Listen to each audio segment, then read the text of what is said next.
Hola, de nuevo con ustedes en uno de los capítulos de esta serie de capítulos que el doctor Miguel Betín accedió a darnos en esta conversación sobre adicciones y sobre todas esas emociones que suelen estar relacionadas con esta enfermedad. En este tercer capítulo vamos a hablar sobre la ansiedad. Doctor, ¿cómo está? Silvia, ¿cómo te ha ido? Saludos a todos los que nos ven. Bueno, hablemos de la ansiedad como una de esas emociones que usted ha asociado con las adicciones. ¿Qué es una ansiedad, doctor? Porque hoy en día es muy fácil que todos digamos cuando nos sentimos incómodos con nosotros mismos que estamos ansiosos, pero realmente, ¿qué es una ansiedad? Qué bueno que empecemos por ahí, porque es importante señalar que la ansiedad, al igual que la depresión, al igual que el abuso de sustancias psicoactivas, al igual que el abuso en juegos de azar y al igual que los conflictos intrafamiliares son cinco o es una de las cinco problemáticas que se están presentando más comúnmente en estos 40, 45, 50 días de cuarentena que llevamos. Desafortunadamente es así, no era una situación para la que estuviéramos preparados y la gente se está deprimiendo, la gente se está poniendo ansiosa, la gente está aumentando su consumo de sustancias psicoactivas, están jugando juegos de azar en línea, apostando desde niños hasta personas mayores y han aumentado los conflictos intrafamiliares. Hemos visto que las denuncias aumentaron en un 70% y nuestra encuesta también demuestra que el aumento es de esas proporciones en violencia intrafamiliar. Es natural que ante una situación que nos sorprende, nosotros nos pongamos tensos, tengamos algún nivel de estado de alerta. Esa es una reacción natural ante una situación de peligro. La naturaleza nos dotó de esa forma de reacción. Ante una situación que nos amenaza, inmediatamente tensamos nuestros músculos, nuestro ritmo cardiovascular aumenta. Es decir, hacemos toda una preparación del cuerpo para dos cosas, para atacar o huir. Para eso estamos preparados frente a una situación de peligro. Pero a veces nosotros reaccionamos con un miedo que no es real, con una sensación de temor que es creada por nuestra mente y perduramos en esa reacción, como, es decir, preparamos nuestro cuerpo para ese peligro inexistente. Esa situación de estar así tenso durante un buen momento, un buen rato, es lo que denominaríamos ansiedad. La ansiedad es un estado caracterizado por agitación, por tensión, porque tenemos esa sensación de pánico inminente, nos aumenta el ritmo cardíaco, tenemos la respiración entrecortada, o sea, es decir, estamos hiperventilando, podemos tener sudoración y temblor corporal. Eso es lo que caracteriza una ansiedad. De tal manera que mucha gente dice estoy ansioso, pero pues en realidad es un estado leve de tensión. No esto que yo acabo de mencionar, que como verán ya reúne una serie de características que son completamente duras y que quienes viven así sufren mucho. Pues bien, hay muchas personas que en este momento están teniendo esa sensación de peligro inminente, que están hiperventilando, que están teniendo sudoración, que están teniendo problemas en el dormir, que no se hallan, que sienten desasosiego, que se sienten debilidad corporal, etcétera. O sea que están con un nivel de ansiedad bastante elevado. Vamos por dos partes, si está bien para usted, doctor. La primera es, ¿hasta dónde es normal sentirse ansioso y cuándo deja de ser normal o ya debería llamar la atención? Después vamos a enfocarnos entonces en que esta ansiedad, hasta donde entiendo, es algo que empieza como en la cabeza, en la mente, con un tipo de Sí, pensamientos, pero sí, luego se manifiesta de una manera física, ¿cierto? Empezamos claro. por la primera parte, ¿cuándo deja de ser normal esa ansiedad? Sí, es normal que tú y yo antes de empezar esta entrevista sintamos algún grado de tensión, o sea, algún grado de ansiedad. Eso es normal porque vamos a someternos a una situación que requiere atención, que requiere estar dispuestos. igual la siente un futbolista cuando va a empezar el partido de fútbol antes, igual la siente un orador cuando va a dar su discurso. Esos estados de tensión son buenos porque preparan al organismo y a la mente, la tienen en un estado vigilante que lo requiere la actividad que se va a realizar. Pero cuando nosotros imaginamos una situación de peligro constante que nos ronda la mente permanentemente, imaginémonos una cebra para parodiar un poco un texto muy bonito que se llama ¿Por qué las cebras no sufren de estrés? Imaginémonos que la cebra viviera permanentemente pensando que el león la está acechando. Pues esa cebra viviría con los músculos tensionados, no podría vivir tranquila, ella solo siente temor cuando olfatea el olor al depredador. Nosotros cuando ya empezamos a sentir peligro todo el tiempo, una sensación de pánico todo el tiempo y estamos con un estado de sudoración, temblorosos, hiperventilando, ya no estamos funcionando normalmente y llega un momento en que esa ansiedad nos incapacita en grado sumo. De tal manera que cuando estamos sintiendo que eso ya perdura, que se nos alarga esa situación de tensión, que ya estamos con pánico, con un miedo irracional todo el tiempo, estamos obviamente en una situación que nos incapacita. Muchas personas hoy en día se están sintiendo así porque obviamente tenemos un miedo a todo, que nos vamos a contagiar en todo momento, que va a pasar algo, que se nos va a morir y eso cuando se generaliza se vuelve una situación muy difícil de manejar para las personas. Bueno, y estos síntomas físicos, cuando las personas ya lo tienen, lo llaman ataques de pánico. ¿Qué diferencia hay entre una ansiedad y un ataque de pánico? Sí, cuando ya se llega, la ansiedad llega a un nivel extremo, ¿sí? Es precisamente un ataque de pánico y el ataque de pánico son estos mismos síntomas que yo te estoy señalando y les estoy señalando a todos los que nos ven, pero ya en extremo, agudizado. La persona siente que pierde, obviamente, la respiración, siente que se está ahogando y siente una sensación inminente de que algo va a pasar, de que se va a morir ya en este instante, que le va a pasar algo gravísimo y es un terror indescriptible para estas personas. Hay que intervenir rápidamente tratando de que la persona recupere una respiración moderada, porque la respiración moderada, o sea, la no hiperventilación, va a ayudarle a que la musculatura se relaje y a que la mente misma se relaje y desaparezca el temor irracional que en ese momento está teniendo. Fíjense lo curioso, no se empieza por el pensamiento, como por no está pasando nada, sino por bloquear la reacción fisiológica que la idea de pánico está produciendo. Doctor, entonces pensemos en tres escenarios, ¿le parece? El primer escenario es este escenario de confinamiento, en el que la persona está sola y tiene un episodio de ansiedad o ataque de Digamos pánico. moderado, que es lo que está Sí, teniendo la gente, un episodios exacto. moderados o leves que no son agradables, es vivir en permanente tensión, eso es lo que nos está pasando. Pero estoy Obviamente ya solo. Me está pasando esto y estoy sí, solo. ¿Cómo lo manejo?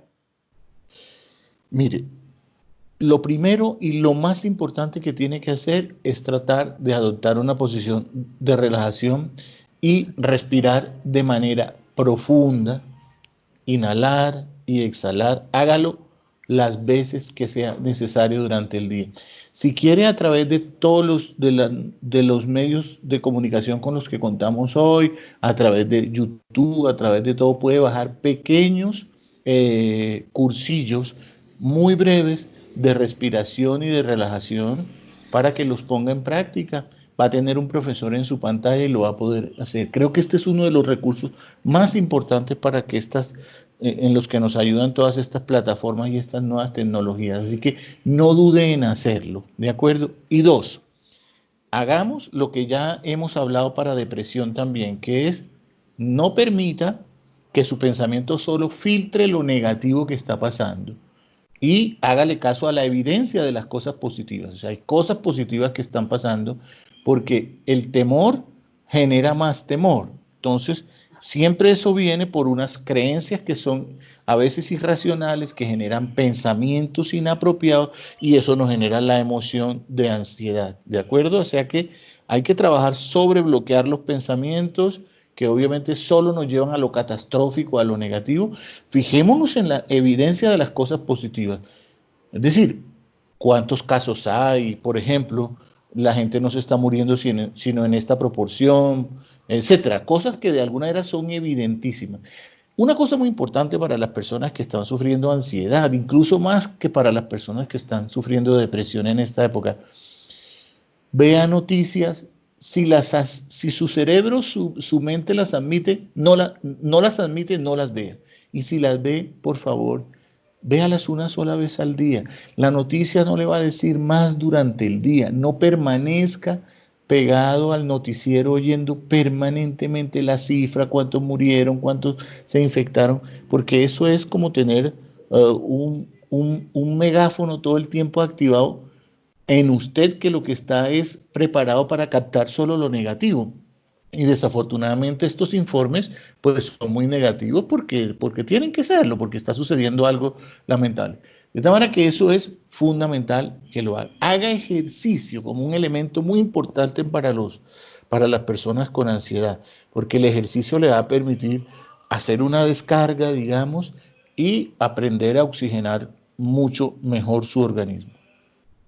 ¿Hay alguna relación entre el comportamiento de ansiedad y de la hiperactividad? Ahora que usted menciona, haga ejercicio. Eh, Probablemente en edades más tempranas los niños hiperactivos son muy confundidos como si fuesen niños ansiosos. Puede que al mismo tiempo que tengan un trastorno de hiperactividad y con déficit de atención sean niños ansiosos, pero a veces la ansiedad lleva a que las personas, lo contrario, estén como semiparalizadas, ¿de acuerdo? O sea, estén en una actitud de quietud porque el miedo las tiene con una inmovilidad que es típico, es uno de los síntomas que se producen tanto en depresión como en ansiedad, y las personas entran en una inmovilidad, en una lentificación de sus movimientos, como si estuvieran aturdidas. Doctor, en el segundo escenario, la persona que siente ansiedad y que está teniendo este episodio de ansiedad o de mucho más fuerte, ya como un ataque de pánico y está acompañada, ¿qué deberían hacer las personas que están a su alrededor o la persona que está ahí a su lado? Bueno, las personas que están a su lado, normalmente de una persona que tiene trastornos de pánico, deben estar entrenadas. Use una bolsa y póngasela en nariz y boca cuando la persona está teniendo el ataque de pánico. Sosténgasela.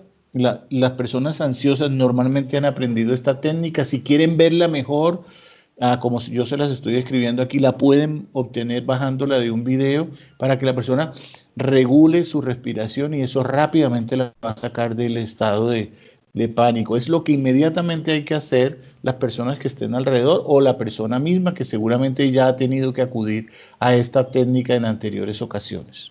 Doctor, la ansiedad, ¿qué relación tiene con los comportamientos adictivos? Porque también por esa razón estamos mencionándola ahora. Y ahora usted explicaba, le decía a las personas, vea, y con que vea noticias una sola vez es suficiente, pero ¿qué sentido tendría que alguien a quien le genera ansiedad ver noticias quiera verla más de una vez y quiera repetir los noticieros?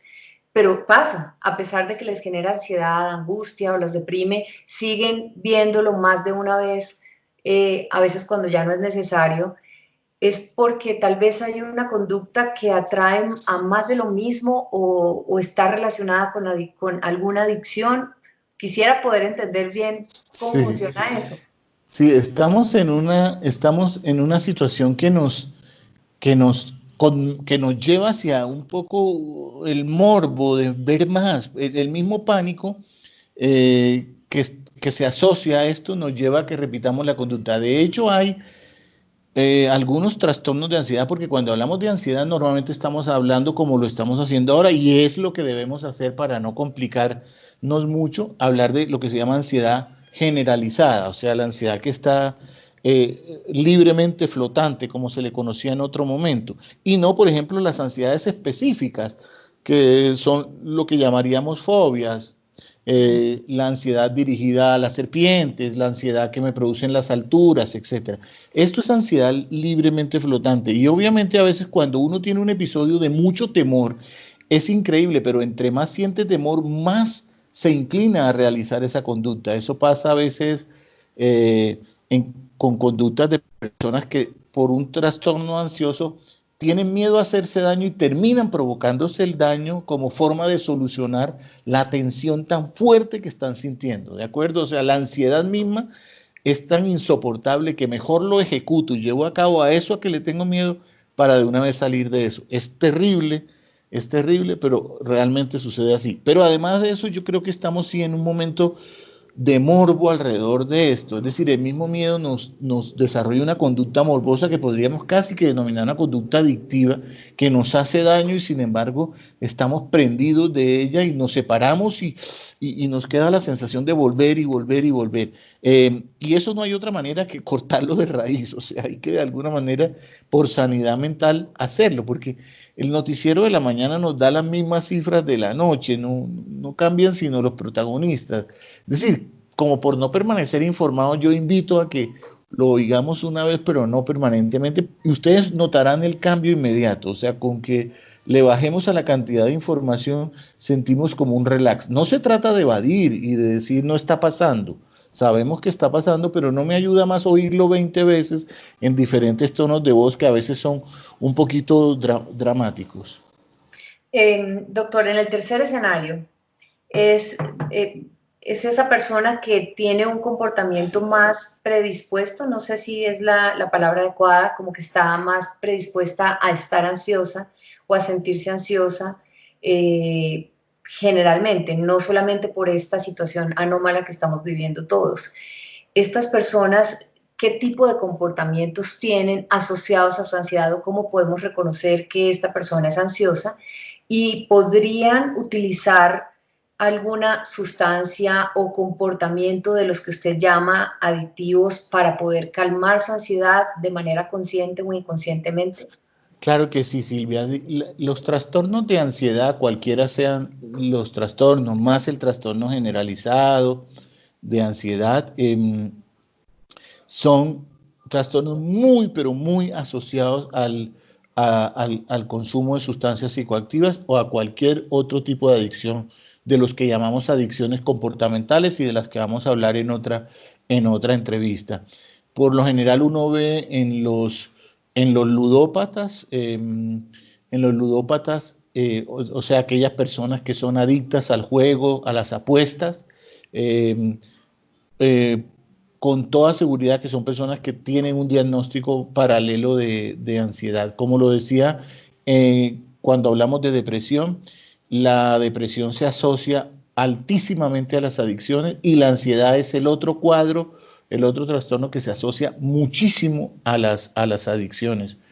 Está súper presente, porque el estado de ansiedad, como es permanente, se hace tan inmanejable que las personas buscan alivio con las sustancias, al igual que lo hace la persona depresiva. Y el alivio, obviamente, como ya sabemos, en adicciones es un alivio temporal, que demora minutos, que demora máximo 1 o 2 horas cuando la persona todavía no está con muchos años de adicción. De tal manera que eso efectivamente sucede.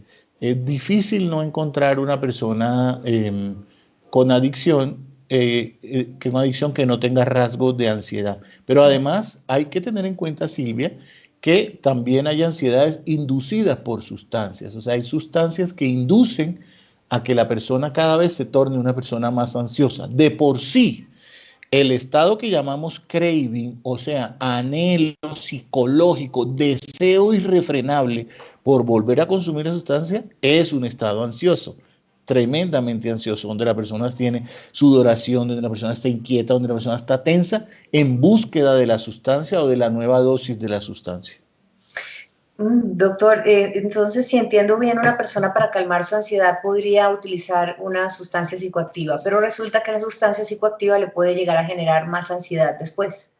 Más ansiedad y a eso le sumamos la adicción. Entonces buscará calmar ahora los nuevos niveles de ansiedad. Ninguna sustancia. De hecho, a las personas que estén ansiosas en estos días, o sea, que estén teniendo estos síntomas, irritabilidad, desasosiego, trastornos en el sueño, sudoración, hiperventilación, todo lo que hemos dicho, por favor, a sustancias como el café bájenle un poco porque los estimulantes van a aumentar obviamente los niveles de ansiedad. Y trate por favor de no acudir a las llamadas sustancias ansiolíticas que son tan de modas. La gente en esta época obviamente está usando muchos ansiolíticos, muchas benzodiazepinas, tipo Xanax y otras que por ahí se conocen mucho, no quiero mencionar el resto, para calmarse. Y evidentemente usted logra calmarse por unos momentos, pero termina desarrollando una adicción. No hay llave mágica más poderosa para desarrollar una adicción que usted logre cuando la empieza a usar, calmar un estado que es displacentero, desagradable en usted. Claro, se lo logra calmar esa primera, esa segunda ocasión por unos momentos, al día siguiente le aumenta y ahí está una hermandad gravísima para formar una adicción. Entonces, por favor, estructure su día, haga ejercicio, aprenda técnicas de relajación y de respiración, si puede hacer yoga, aunque no para todo el mundo. Cuando usted en las primeras fases de ansiedad, yo no lo recomiendo. Cuando ya haya empezado a mejorar un poco la ansiedad, sí el yoga, porque las personas ansiosas son tan ansiosas que no soportan las posiciones de yoga iniciales, es decir, los desesperan mucho más. Cuando ya han logrado cierto gradito de tranquilidad, el yoga les puede servir más. Pero en principio, aprender a respirar es muy importante. Use también estrategias manuales. La manualidad ayuda mucho en la ansiedad. Eh, eh, las Tejer, personas que bordar, tejer, pintar. pintar, pues si usted tiene habilidades como carpintero, todo lo que son actividades manuales, armar rompecabezas ayuda muchísimo a las personas ansiosas y también a las personas depresivas. O sea, como ocuparse, más que todo. Ocuparse sobre todo manualmente, es muy importante la manualidad porque es una implicación mente musculoesquelética. Doctor, entonces, bueno, veo que podrían ser los síntomas de la depresión, los comportamientos asociados con la depresión se pueden parecer a los comportamientos asociados Mucho, con mucho. Y la... vale la pena aclararlo, Silvia, porque depresión y ansiedad van casi siempre de la mano. Con Sí, ánimo, fueran opuestas, porque la una es como que la persona no quiere hacer nada y en la otra pareciera como que no se halla y como que no se puede quedar quieta, o claro, simplemente así se ve desde afuera. así se ve de afuera, pero muchas veces la depresión está asociada a ansiedad, es un trastorno mixto donde tiene ambos componentes. La persona ansiosa también tiene momentos de depresión. No siempre todos los ansiosos son depresivos y todos los depresivos son ansiosos, pero por lo general hay muchas depresiones ansiógenas al mismo tiempo, claro.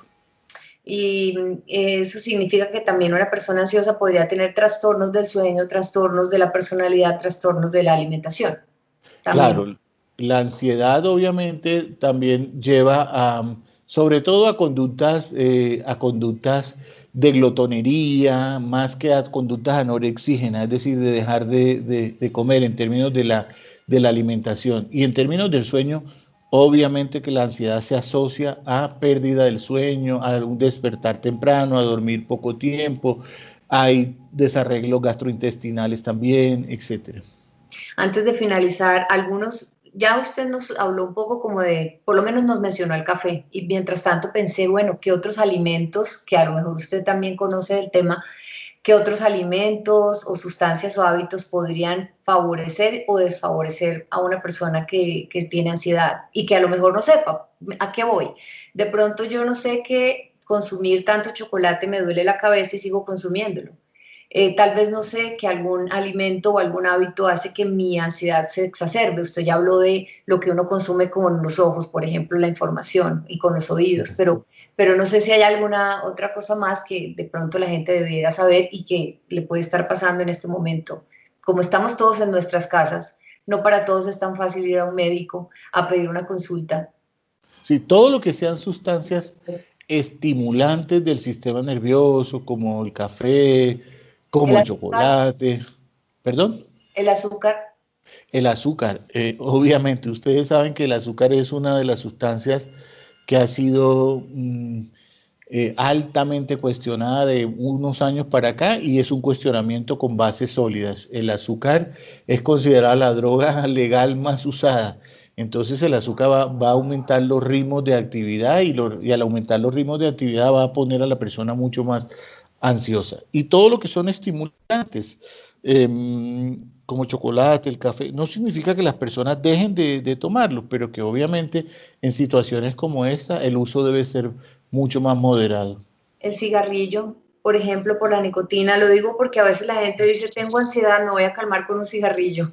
Pues yo solo le refiero a lo que he escuchado, ¿no? Sí, claro. Ahora, yo fui fumadora por mucho tiempo, ya no, pero yo lo hacía porque sentía como nerviosismo y ansiedad y creía que eso me calmaba y no, quedaba peor. Por eso también Claro, eso menciono. que, eso que el fumador llama, me voy a tomar un trago para calmar, la persona adicta que al alcohol, por ejemplo, dice me voy a tomar un trago para calmarme, o la persona adicta al tabaco dice me voy a fumar un cigarrillo para calmarme, no es otra cosa que satisfacer el síndrome de abstinencia. El fumador ya lleva 2 horas sin fumar y normalmente su promedio es fumarse uno cada hora, pues apenas pase la hora, a la hora y 5, a la hora y 10, ya siente algo que es desasosiego y intranquilidad, que es lo que se conoce como craving, o sea, le está haciendo falta su dosis. Eso, claro, es una ansiedad inducida por la abstinencia de más de una hora que lleva ese fumador o por la abstinencia de más de un día que lleva ese bebedor. Claro, es un episodio de ansiedad inducido por la sustancia. Que si se calma con el cigarrillo, claro que se calma porque es la dosis que usted necesita, pero no está haciendo nada en contra de su adicción, la está manteniendo y la está aumentando. Bueno, y muchas personas dicen que solamente la medicación les calma la ansiedad. Es verdad, se necesita medicación en todos los casos. Si una persona es medicada, debería, obviamente nadie debería automedicarse, debería consultarle a un médico, pero ¿por cuánto tiempo debería estar medicada? No necesariamente debería medicarse. ¿Cuál es el tiempo como límite? Y otra cosa, en un periodo de abstinencia, porque lo hablamos en el primer capítulo en el que usted nos decía que algunas personas lo que podría estar pasándoles ahora en este confinamiento es que no tienen acceso a esos evasores y sustancias y comportamientos que les ayudaban a evadir sus emociones y podrían estar en abstinencia dentro de la casa porque no tienen eso a la mano. Yo asocio todo esto con esa sensación de ansiedad, entonces, de la que usted nos describe. Sí, eh, un buen grupo de personas que sufren trastornos de ansiedad agudos, o sea, trastornos de pánico, van a requerir medicación. Van a requerir medicación, ojalá por un tiempo, pero siempre, miren, en los trastornos de ansiedad hay que aprender técnicas cognitivo-conductuales, técnicas de relajación. El nuevo tipo de terapias que se denominan terapias de mindfulness son muy, muy, muy valiosas y usted puede aprender a vivir. Puede que de pronto no llegue a ser la persona más parecida a un monje tibetano, pero va a poder usted aprender a manejar su ansiedad sin necesidad de utilizar fármacos. En un momento dado, una persona con trastorno de pánico, debido al riesgo que esa persona corre, porque puede poner en riesgo su vida, puede cometer actos contra su vida por el desespero del pánico, va a requerir medicación, pero siempre eso debe ir acompañado de psicoterapia y el ideal es que la persona aprenda a manejar sus estados de ansiedad y a fe que sí se puede. Con los niños, doctor, cuando uno tiene en la casa niños que se ponen ansiosos, no porque sea su temperamento, aunque yo no sé si lo que estoy diciendo está bien, sino porque, claro, este encierro, no pueden salir al parque, al jardín, a ver a sus amiguitos, ¿cómo se les maneja eso? Sí, indudablemente que en los niños, siempre que hablemos de trastornos de tipo mental y del comportamiento en los niños, hay que siempre acudir a ayuda profesional. Ellos tienen menos herramientas para lograr, digamos, menos herramientas de resiliencia para lograr controlar estados tan complicados como este. Pero lo que decía anteriormente es muy valioso. Mire, los juegos de mesa para ellos, sin apuestas, obviamente, sin apuestas, es muy importante. Los juegos de mesa, construir rompecabezas, son muy importantes para los niños, más que las técnicas de yoga infantil y todo pueden ayudar y el mindfulness infantil puede ayudar, pero la actividad estructurada va a ayudarlos muchísimo. Pero ojo, Fuera del contexto de la pandemia, cuando un niño esté teniendo manifestaciones de ansiedad o manifestaciones depresivas, tiene que un profesional acudir y mirar cuáles son las fuentes exógenas, aparte de que hay algunas temperamentales, es decir, hay niños con un temperamento más proclive a la ansiedad que otros, o a la depresión que otros, pero siempre hay que buscar en el hogar o en el colegio qué está pasando con esos niños. O sea, es posible que también estén comportándose así por algo que estén viendo en su entorno o sintiendo en su entorno y ellos no lo saben expresar. Exactamente, pueden estar siendo violentados, etcétera, todas las cosas que le pasan a los niños y que ellos a veces no comunican. Bueno, doctor, antes de despedirnos, ¿algo que agregar sobre el tema de la ansiedad relacionada con las adicciones?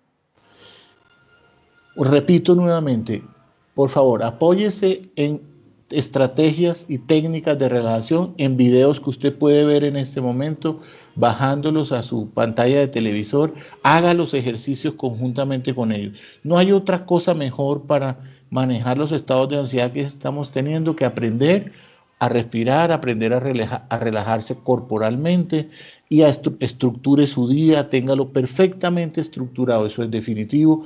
Haga un poco de ejercicio en la casa también si puede hacerlo, o si ya que se puede salir a los parques, hágalo y tenga actividades manuales que son bien importantes para hacer.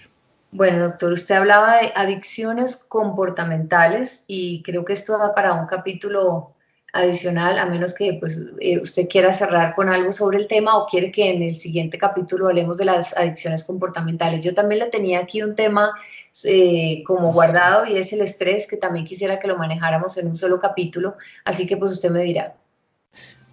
Yo quisiera decir que las adicciones comportamentales, es decir, aquellas adicciones sin sustancia, es decir, que no son adicciones al alcohol o a las drogas, donde hay una sustancia, y que se llaman así adicciones conductuales o comportamentales o sin sustancia, como la ludopatía, o sea, adicción al juego, como la vigorexia, que es esa adicción que se ha venido desarrollando hoy en día al conteo de calorías, al control excesivo y obsesivo de la silueta, la adicción a las relaciones complicadas, difíciles. Hay una tendencia adictiva a eso.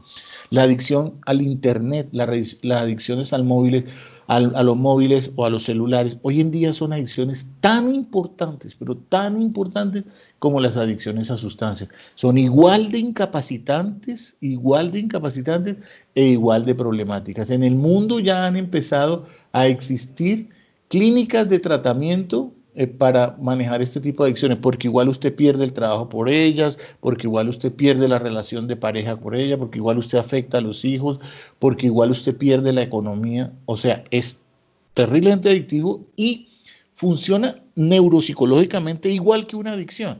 Actúa sobre la misma área del cerebro, actúa de igual forma en esa área del cerebro, con la misma química cerebral. Entonces estamos frente a un tipo de adicciones que están creciendo muchísimo. Y en países como el nuestro, donde hay una tendencia muy fuerte a evadirse y a jugar, porque somos muy apostadores en este país, nos gusta mucho la lotería y las demás cosas, es un fenómeno que está creciendo de manera importante. Pues mientras usted me hablaba de esto, doctor, se me ocurrieron como 20 preguntas más. Entonces yo creo, sí, porque creo que hay que identificar en cada comportamiento hasta dónde va como más o menos la normalidad y cuando ya empieza Sí, a ser un comportamiento adictivo, bueno, y otra serie de cosas que me gustaría que la tratáramos en un capítulo aparte. ¿Le parece si en el próximo capítulo? con mucho gusto, Y Silvia. después hablamos del estrés, porque también es algo de lo que sufrimos todos. Muy En bien, muchas gracias. o menor de medida. Bueno, doctor, muchas gracias. Entonces nos vemos para hablar sobre adicciones comportamentales. Muchas gracias, Silvia. Bueno, hasta pronto.